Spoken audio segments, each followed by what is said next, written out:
Hello everyone, welcome to my YouTube channel. आज की class में जो हमारा टॉपिक है वो है electric generation, transmission and distribution.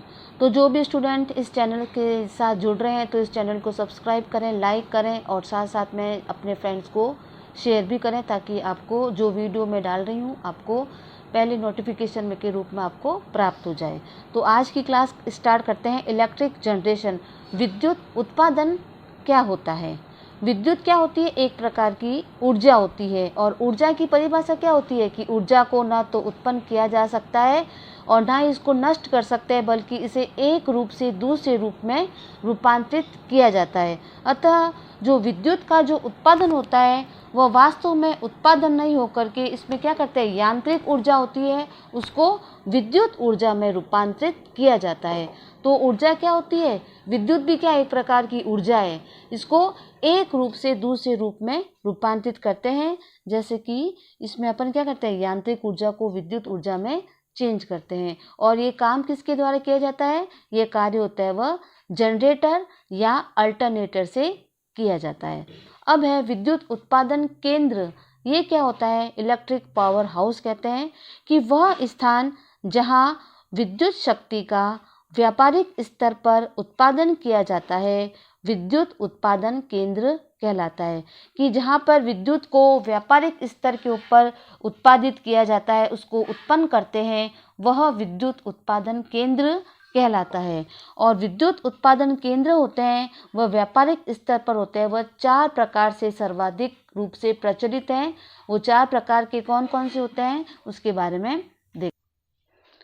अब विद्युत जो व्यापारिक स्तर पर उत्पन्न की जाती है उनके जो 4 प्रकार होते हैं वो होते हैं, पहला जल विद्युत शक्ति केंद्र जिसे हाइड्रो इलेक्ट्रिक पावर हाउस कहते हैं।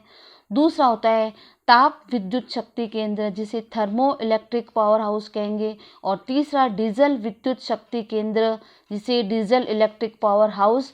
और चौथा लास्ट है परमाणुक विद्युत शक्ति केंद्र जिसे एटॉमिक इलेक्ट्रिक पावर हाउस कहते हैं। अब इन चारों प्रकार के जो शक्ति केंद्र होते हैं उसमें किस प्रकार से विद्युत को उत्पन्न किया जाता है उसके बारे में पढ़ते हैं। पहला है जल विद्युत शक्ति केंद्र। इसमें क्या होता है कि इस विधि में क्या करते हैं, कोई भी नदी या नहर पर एक बैराज बनाकर वहाँ पे पानी को इकट्ठा किया जाता है। सबसे जॉब की नाम से ही है, ये जल विद्युत है तो पहले इसमें किसकी आवश्यकता होती है? पानी की आवश्यकता होगी। और पानी को क्या करते हैं, किसी नदी या नहर के ऊपर एक बैराज बनाकर पानी को उसमें या जल को इकट्ठा कर लिया जाता है। और जो एकत्रित पानी किया गया है उसको ऊंचाई से गिरा करके उससे जल टरबाइन को चलाया जाता है। और यह टरबाइन अल्टरनेटर को यांत्रिक शक्ति प्रदान करती है और अल्टरनेटर क्या करता है? विद्युत शक्ति को उत्पन्न करता है। जल विद्युत होता है ये अन्य प्रकार से जो उत्पन्न विद्युत होती है उसकी अपेक्षा सस्ती होती है। तो वापस इसमें देखते हैं कि जल विद्युत केंद्र क्या होता है। इसमें क्या होता है कि कोई भी नदी होगी या नहर होती है उसके ऊपर बैराज बना करके पानी को इकट्ठा कर लेते हैं और एकत्रित किए गए जल को ऊंचाई से गिराते हैं और जल टरबाइन को उसके ऊपर फेंकते हैं जिससे कि वो जल टरबाइन होती है वह चलती है। और टरबाइन क्या करती है? अल्टरनेटर होगा, अल्टरनेटर को यांत्रिक शक्ति प्रदान करेगी और अल्टरनेटर से क्या होगा, हमको विद्युत शक्ति प्राप्त हो जाती है। इस प्रकार ये जो जल विद्युत शक्ति केंद्र होता है वह अन्य प्रकार की जो विद्युत शक्ति होती है उनकी अपेक्षा क्या होता है? सस्ता होता है, क्योंकि पानी होता है वह हमको आसानी से उपलब्ध हो जाता है। दूसरी है थर्मो इलेक्ट्रिक पावर हाउस, ताप विद्युत शक्ति केंद्र। इसमें क्या होगा कि इस विधि में कोयला या अन्य ईंधन को दहन करके उससे हीट उत्पन्न करते हैं। उसमें जो हीट उत्पन्न होगी वो क्या करते हैं, जल वाष्प से जो हीट उत्पन्न होगी, उष्मा उत्पन्न होती है, उससे क्या करते हैं, जल वाष्प उत्पन्न की जाती है। पानी की जो वाष्प होती है उसको उत्पन्न किया जाता है और इसी वाष्प से वाष्प टरबाइन को चलाया जाता है। जो ईंधन के रूप में अपन उष्मा को जलाते हैं, मतलब जो भी ईंधन होगा उसको अपन दहन करेंगे, इससे क्या होगी, उष्मा उत्पन्न होती है और इसी जो उष्मा उत्पन्न होती है उससे जल वाष्प उत्पन्न करते हैं। और ये जो वाष्प होगी, ये वाष्प क्या करती है, वाष्प टरबाइन को चलाती है। और टरबाइन क्या करती है, अल्टरनेटर को प्रदान कर देती है, और अल्टरनेटर क्या करती है, यांत्रिक शक्ति प्रदान करती है, और यांत्रिक शक्ति प्रदान करके अल्टरनेटर क्या करता है, उसको विद्युत शक्ति के रूप में उसको उत्पन्न करता है। जल वाष्प से जो टरबाइन चलित अल्टरनेटर होते हैं उनकी जो कैपेसिटी होती है वह बहुत मध्यम होती है, अतः इनकी जो स्थापना और इसकी जो कार्यकारी जो लागत होती है वह क्या हो जाएगी, बहुत अधिक होती है। भारत में ताप विद्युत शक्ति केंद्रों का जो संचालन होता है एनटीपीसी के द्वारा संपन्न होता है, और एनटीपीसी की जो फुल फॉर्म होती है नेशनल थर्मल पावर कॉरपोरेशन के द्वारा इसको संपन्न किया जाता है। अब इसमें ये ईंधन के रूप में किसको प्रयोग करते हैं, तो ईंधन के रूप में अपन गन्ने की, इसमें एनटीपीसी के अंदर क्या होता है, ताप विद्युत शक्ति होता है, इसमें गन्ने की खोई होती है, उसको ईंधन के रूप में प्रयोग किया जाता है। ईंधन के रूप में उसको प्रयोग करके उससे जल वाष्प उत्पन्न करते हैं, और जल वाष्प होगी वो अपन टरबाइन को दे देंगे, और जिससे अल्टरनेटर घूमेगा, और अल्टरनेटर क्या करेगा, यांत्रिक शक्ति उसको मिल गई, और वो बाद में क्या करेगा, विद्युत शक्ति हमको आउटपुट के रूप में हमको विद्युत शक्ति मिल जाती है, और विद्युत शक्ति का उत्पादन हो जाता है। गन्ने की खोई के स्थान पर चावल की भूसी होती है, उसको भी ताप विद्युत शक्ति केंद्रों के ऊपर ईंधन के रूप में प्रयोग किया जाता है। ये जो सारे आपको 4 पॉइंट बता रही हूँ, इन पॉइंट्स के माध्यम से विद्युत को किस प्रकार से उत्पन्न किया जाता है उनको आपको एक सिंपल तरीके में बताया गया है कि किस प्रकार से विद्युत को इन स्थापना केंद्रों के द्वारा उसको अपन उत्पन्न करते हैं। तीसरा है डीजल विद्युत शक्ति केंद्र। ये क्या होता है, डीजल विद्युत शक्ति केंद्र में अपन ईंधन के रूप में डीजल का प्रयोग करते हैं, क्योंकि डीजल क्या होता है, सर्वाधिक महंगा होगा और यह सीमित मात्रा में उपलब्ध होता है।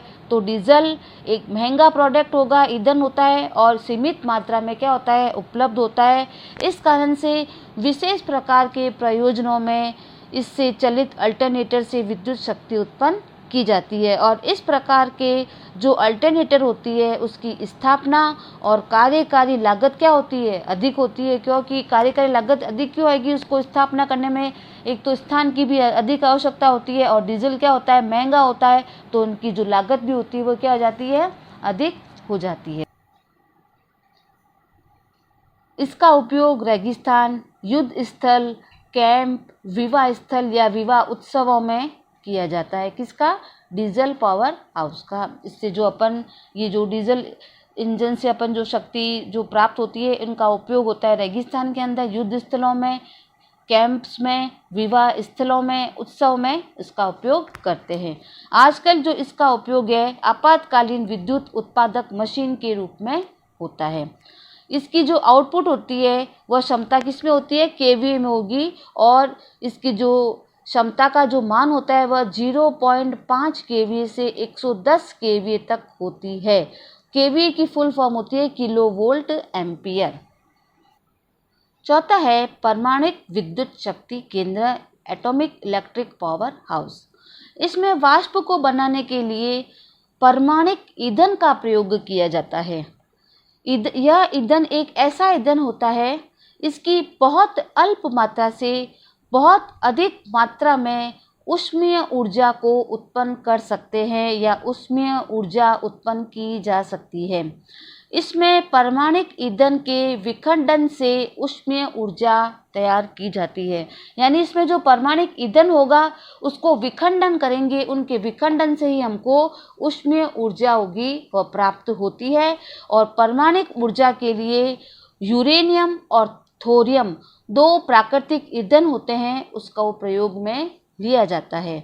इस प्रकार के जो अल्टरनेटर होते हैं वह सर्वाधिक क्षमता के MVA यानी मेगा वोल्ट एम्पियर क्षमता के बनाए जाते हैं, और ये भारत में ट्राम्बे, तारापुर, नरेरो आदि स्थानों में इस प्रकार के विद्युत उत्पादन केंद्रों को स्थापित किया गया है। अगर आपको एग्जाम में पूछे कि इस प्रकार के परमाणुक विद्युत शक्ति केंद्र कहाँ पर स्थापित किए गए हैं, तो ट्राम्बे, तारापुर, नरेरो आदि स्थानों पर इस प्रकार के विद्युत उत्पादन केंद्रों को स्थापित किया गया है। और इस प्रकार में जो विद्युत शक्ति केंद्र होते हैं इसमें अल्टरनेटर की जो क्षमता होती है, अल्टरनेटर्स की जो रेटिंग होती है वो किस में होती है, एमवीए में होती है, और जो सबसे अधिक होती है एमवीए की जो फुल फॉर्म होती है वो होगी मेगा वोल्ट एम्पियर। तो आज की क्लास में मैंने आपको इलेक्ट्रिक जनरेशन के बारे में बताया कि विद्युत को कहाँ कहाँ से और किस प्रकार से उत्पादित किया जाता है। आज की क्लास यहीं पे समाप्त करती हूँ। वीडियो को देखने के लिए आपको बहुत बहुत धन्यवाद।